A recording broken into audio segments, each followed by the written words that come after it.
I've always been a light sleeper, the kind who wakes up if a car door slams 3 blocks away. So when I moved into this old house in Wyoming, miles from anything resembling a neighbor, I thought I'd finally get some real rest. The silence was supposed to be a blanket. Turns out, it was a shroud. The first night, it was just a faint sound, easily dismissed. A whisper from the vents. I rolled over, pulling the covers tighter. Probably just the wind.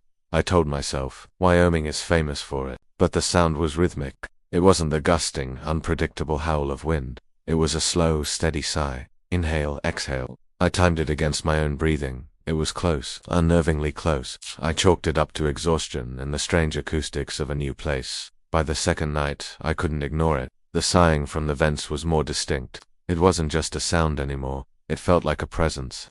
As I lay in bed, staring at the ceiling, I focused on my breath. A long, slow inhale. The vents echoed it, a hollow breath drawn through metal ducts. I held it, the house held it with me. A moment of shared stillness, thick and heavy in the dark. I exhaled sharply, a whoosh of air answered from the vent above my bed. My heart hammered against my ribs. This wasn't the wind, this wasn't my imagination, the house was breathing, and it was breathing with me. Sleep became a battleground. I'd tried to control my breathing, make it shallow, erratic, anything to break the unnerving synchronicity, but the house was a patient student. It learned my new patterns within minutes, matching me breath for breath. It felt like being watched from the inside out, like every cell in my body was under scrutiny by the very structure I was living in. By the third night, the phenomenon had spread. It wasn't just the vents anymore, it was the walls. I could feel it more than hear it, a subtle, deep vibration that pulsed through the old plaster. I pressed my palm against the wall beside my bed. It was cool to the touch, but beneath the surface, there was a faint, rhythmic thrumming, slow, careful, studying. When I inhaled, a low hum resonated through the wall, like a giant lung expanding. When I exhaled, it subsided. The entire house had become a respiratory system. With me as its pacemaker, I started to feel trapped. The vast emptiness of Wyoming outside was a stark contrast to the suffocating intimacy inside. There was nowhere to go where the house couldn't feel me. I spent my days walking the property, trying to stay out of its reach until dusk forced me back in. The silence I had craved was now a taunt, a reminder of the living, breathing quiet that awaited me indoors. One night, I decided to test it. A morbid curiosity had taken root, overshadowing my fear. Lying perfectly still in the darkness, I listened. The house breathed in unison with me, a slow, deep cadence that filled every corner of the room. Inhale. The walls hummed. Exhale. They settled. Then, I held my breath. The effect was instantaneous and absolute. The house went utterly still. The humming ceased. The sighing from the vents stopped mid-exhale. The silence that descended was different. It wasn't empty. It was tense, coiled, like a predator holding its position. It was a silence filled with a question. The house was waiting. It was watching, in its own way, to see what I would do next, to see if I'd survive without it. My lungs burned. My vision started to swim with dark spots. Every instinct screamed at me to take a breath, but I resisted. I wanted to see how long it would wait. A minute passed. The pressure in my chest was unbearable. The house remained silent, a statue of wood and plaster. It wouldn't breathe until I did. It was a terrifying, symbiotic relationship. Did it need my breath to live, or was it just toying with me? Finally, I couldn't hold on any longer. I gasped, a desperate, ragged intake of air, and as my lungs filled, the house came alive again. A deep, resonant hum vibrated from the floorboards up, a sigh of what sounded like relief. It inhaled with me, a long, satisfying breath that seemed to fill the entire structure. It felt less like mimicry now, and more like a shared existence. I started to lose my sense of self.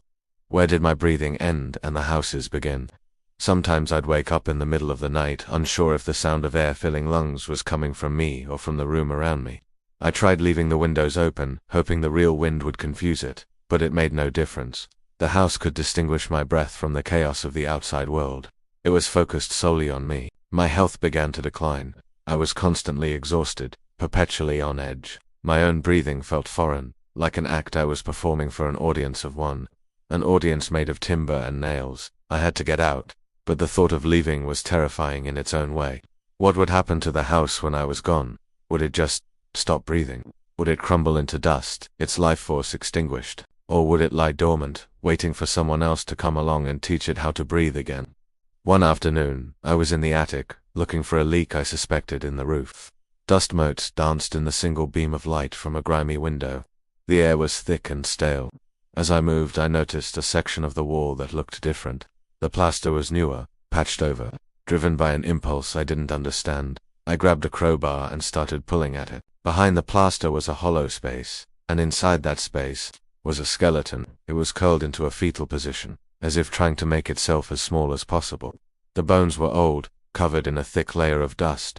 My blood ran cold. I stumbled back, my breath catching in my throat, and in that moment of shocked silence I heard it, a new sound. From the cavity in the wall where the skeleton lay came a faint dry rattle, a tiny, shallow breath, a ghost of a respiration that had been waiting, patiently, in the dark. The house wasn't mimicking me, it was remembering. It had learned to breathe from someone else, long ago. Someone who had hidden in the walls, their breath the only thing tethering them to life, until it wasn't anymore. The house had simply imprinted on that final, fading rhythm, and now, it had imprinted on mine. I wasn't its partner, I was its replacement. The air in the attic grew heavy, pressing in on me. The rhythmic hum of the walls intensified, no longer a gentle sigh but a hungry, possessive groan. It was drawing me in, wanting to absorb my life force just as it had the last one. The floorboards beneath me seemed to soften, to yield, as if preparing to swallow me whole. I scrambled backward, out of the attic, and didn't stop. I ran out the front door, leaving it wide open. I didn't pack, I didn't look back. I just got in my car and drove. As I sped down the long dirt road, I risked a single glance in the rearview mirror. The house stood silhouetted against the setting sun. For a second I thought I saw the windows pulse, a slow rhythmic glow like the steady beat of a monstrous heart. Or maybe, just maybe, it was the slow, final exhale of a house that had just been abandoned, left alone once more in the vast, silent dark of Wyoming, waiting for the next person to teach it how to breathe. Thanks for watching. If stories like this are what you crave, make sure to subscribe and hit that notification bell. I'll see you in the next one.